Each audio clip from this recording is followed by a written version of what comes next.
ಎಲ್ಲರಿಗೂ ನನ್ನ ಚಾನಲ್ಗೆ ಪ್ರೀತಿಯ ಸ್ವಾಗತ. Welcome back to Rani logs. November 2ನೇ ತಾರೀಕು ಭಾನುವಾರ ದಿನ ಸರ್ವಶ್ರೇಷ್ಠ ತುಳಸಿ ಹಬ್ಬ ಬಂದಿದೆ. ಈ ದಿನ ತುಳಸಿ ದೇವಿಯನ್ನು ಹೇಗೆ ಪೂಜಿಸಬೇಕು, ಪೂಜೆಗೆ ಶುಭ ಸಮಯ, ಯಾವ ತಪ್ಪುಗಳನ್ನು ಈ ದಿನ ಮಾಡಬಾರದು, ತುಳಸಿ ಪೂಜೆಯಿಂದ ಯಾವೆಲ್ಲ ಕಷ್ಟಗಳು ದೂರವಾಗುತ್ತದೆ ಎಂದು ಈಗ ತಿಳಿಯೋಣ. ಕಾರ್ತಿಕ ಮಾಸದಲ್ಲಿ ಬರುವ ಪ್ರಮೋದಿನಿ ಏಕಾದಶಿ ನಂತರ ಬರುವ ಉತ್ಥಾನ ದ್ವಾದಶಿಯ ದಿನ ತುಳಸಿ ಹಬ್ಬವನ್ನು ಆಚರಿಸಲಾಗುತ್ತದೆ. ಈ ಬಾರಿ ನವೆಂಬರ್ 1ಕ್ಕೆ ಏಕಾದಶಿ ಇದ್ದರೆ ನವೆಂಬರ್ 2ಕ್ಕೆ ದ್ವಾದಶಿ ಬಂದಿದೆ.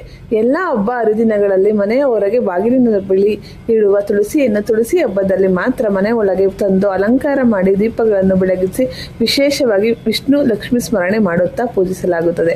ವರ್ಷಪೂರ್ತಿ ಮನೆಗೆ ರಕ್ಷಣೆಯಾಗಿ ಸಿರಿ ಸಂಪದಗಳನ್ನು ನೀಡುವ ತುಳಸಿ ಮಾತೆಗೆ ಈ ದಿನ ಪೂಜೆ ಸಲ್ಲಿಸಿ ಬೇಡಿಕೊಳ್ಳಬೇಕು. ತುಳಸಿ ಗಿಡದಲ್ಲಿ ಸಾಕ್ಷಾತ್ ಮಹಾವಿಷ್ಣು ಹಾಗೂ ಮಹಾಲಕ್ಷ್ಮಿ ದೇವಿ ನೆಲೆಸಿರುತ್ತಾಳೆ. ಯಾರು ತುಳಸಿ ದೇವಿಯನ್ನು ಪೂಜಿಸುತ್ತಾರೋ ಅವರಿಗೆ ಲಕ್ಷ್ಮೀ ವಿಷ್ಣು ಅನುಗ್ರಹವೂ ಕೂಡ ಪ್ರಾಪ್ತಿಯಾಗುತ್ತದೆ. ತುಳಸಿ ಹಬ್ಬದ ದಿನ ಬೆಳಗ್ಗಿನ ಜಾವ 5 ಗಂಟೆಯಿಂದ 5:48 ನಡುವೆ ಪೂಜೆ ಸಲ್ಲಿಸಬೇಕು. ಶುಭ ಸಮಯವಾದ ಈ ಸಮಯ ಬಿಟ್ಟರೆ ಸಂಜೆ 6:40ರಿಂದ 8:40 ನಡುವಿನ ವೃಷಭ ಲಗ್ನದಲ್ಲಿಯೂ ತುಳಸಿ ಮಾತೆಗೆ ಪೂಜೆ ಸಲ್ಲಿಸಬಹುದು. ತುಳಸಿಯ ಜೊತೆಗೆ ಶಾಲಿಗ್ರಾಮ, ಗೋಮತಿ ಚಕ್ರ, ಶ್ರೀಕೃಷ್ಣನ ವಿಗ್ರಹ, ಬೆಟ್ಟ, ನೆಲ್ಲಿಕಾಯಿ ಅಥವಾ ನವಿಲುಗರಿ ಇಟ್ಟು ಪೂಜಿಸುವುದು ಶ್ರೇಷ್ಠವೆಂದು ಪರಿಗಣಿಸಲಾಗುತ್ತದೆ.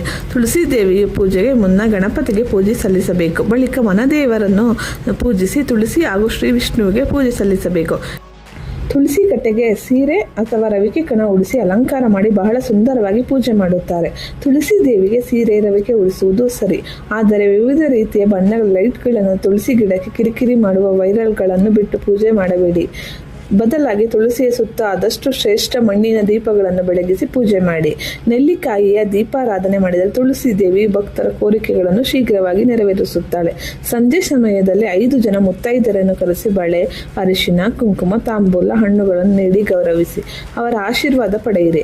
ಮಕ್ಕಳ ಕೈನಲ್ಲೂ ತುಳಸಿ ದೇವಿಗೆ ಪೂಜೆ ಮಾಡಿಸಿ ವಿದ್ಯೆ, ಬುದ್ಧಿಗಾಗಿ ಪ್ರಾರ್ಥನೆ ಮಾಡಿಸಿ.